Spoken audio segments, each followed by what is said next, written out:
Congress party का गरीबी हटाओ का व बीजेपी का हर गरीब के खाते में 20 लाख रुपए पहुंचाने को लेकर कही गई ये बातें सत्ता में आने के बाद केवल हवाई व खोखली ही साबित होकर रह गई है, जिसकी खास वजह से ही बीएसपी ने सत्ताधारी गठबंधन व विपक्षी गठबंधन से ज्यादातर अपनी दूरी ही बना के रखी है।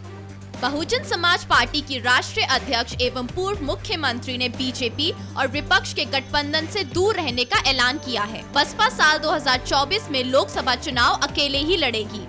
बसपा प्रमुख मायावती ने बीजेपी और कांग्रेस पर जमकर निशाना साधा। उन्होंने कहा कि दोनों गठबंधनों के बीच सिर्फ सत्ता के लिए तालमेल है। उन्होंने ये भी कहा कि कांग्रेस काल में दलितों का सबसे ज्यादा शोषण हुआ। बसपा प्रमुख मायावती ने बुधवार को कहा कि विपक्षी गठबंधन बीजेपी का विरोध कर रहा है। उनके पास कोई नीति नहीं है, वे केवल सत्ता में आने के लिए लड़ रहे हैं। ये लोग केंद्र में आने के लिए अपने अपने दावे कर रहे हैं। जमीनी हकीकत ये है कि इन लोगों ने जमीनी काम किया ही नहीं है। उन्होंने कहा कि कांग्रेस जातिवादी पार्टियों के साथ गठबंधन कर रही है, जबकि सबसे ज्यादा शोषण कांग्रेस काल में हुआ है। और अब ये कांग्रेस पार्टी अपनी जैसी जातिवादी व पूंजीवादी सोच रखने वाली पार्टियों के साथ गठबंधन करके फिर से केंद्र की सत्ता में आने के सपने देख रही है, तो वही सत्ताधारी बीजेपी पार्टी भी पुनः केंद्र की सत्ता में आने के लिए अपने एनडीए गठबंधन को हर मामले में मजबूत बनाने में लगी है। साथ ही फिर से सत्ता में आने का दावा भी ठोक रही है।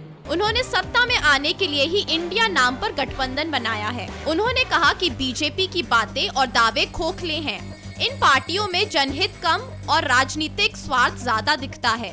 दोनों गठबंधनों में सिर्फ सत्ता की लड़ाई है। कांग्रेस पार्टी का गरीबी हटाओ का व बीजेपी का हर गरीब के खाते में 20 लाख रुपए पहुंचाने को लेकर कही गई ये बातें सत्ता में आने के बाद केवल हवाई व खोखली ही साबित होकर रह गई है, जिसकी खास वजह से ही बीएसपी ने सत्ताधारी गठबंधन व विपक्षी गठबंधन से ज्यादातर अपनी दूरी ही बना के रखी है।